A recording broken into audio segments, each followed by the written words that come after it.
Good. I'll be very quick. Yes or no, I need your opinion. Mm-hmm. I hate it. Good. Do you think it'd be wise for President Trump to declare martial law?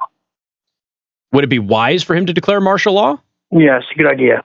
No. Why? Why would he declare martial law? Lots of reasons. Detroit, Chicago, LA. In rough areas.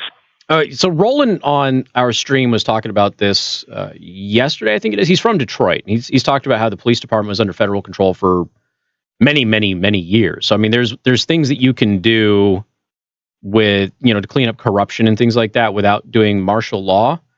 No, if he declared martial law and there wasn't a justifiable reason for him to declare martial law, and I don't think high crime would be a justifiable reason, he would find a lot of people on the political right take up arms against him, I think. Well, Chicago needs it. Definitely Chicago needs it. In Philadelphia, just recently, they had that shooting and the crowd started attacking the police department.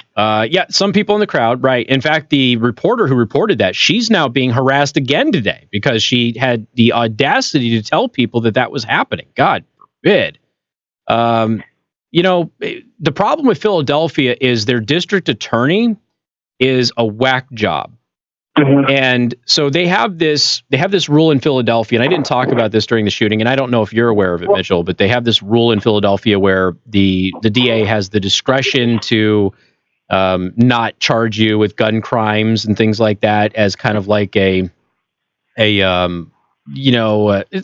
not scared straight's not the right word, but they have the discretion to not do it in order to go ahead and not overpopulate the prisons. Well, several previous DAs before the current guy did it like 10 times, 12 times. This dude's done it like 78 times. And so these gun criminals who are repeat offenders keep getting out on the streets. And it was meant to be a way for the DA to correct a glitch in the system, something that where an innocent person could get caught up in the language of the law, and it would give the DA, the discretion to go and get them off.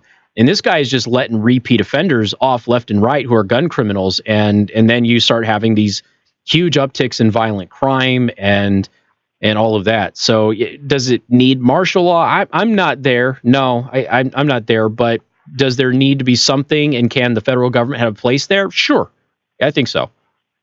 Okay, great. Well, thanks for your opinion. Absolutely. Thank you very much. Every weekend. All right, you too. Bye.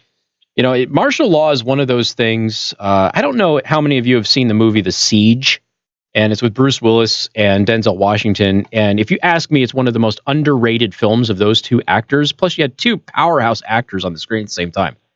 And there was a scene in there where Bruce Willis, who played the general, Denzel Washington played the cop. This is all pre 9/11, and they're talking about terrorism in New York and martial law and everything else. And the decision came down for martial law to be implemented. I remember Bruce Willis, as the general, said, "I will do my job. However, the army is a blunt force tool, and we're not a scalpel." And paraphrasing the scene, I don't remember the exact lines.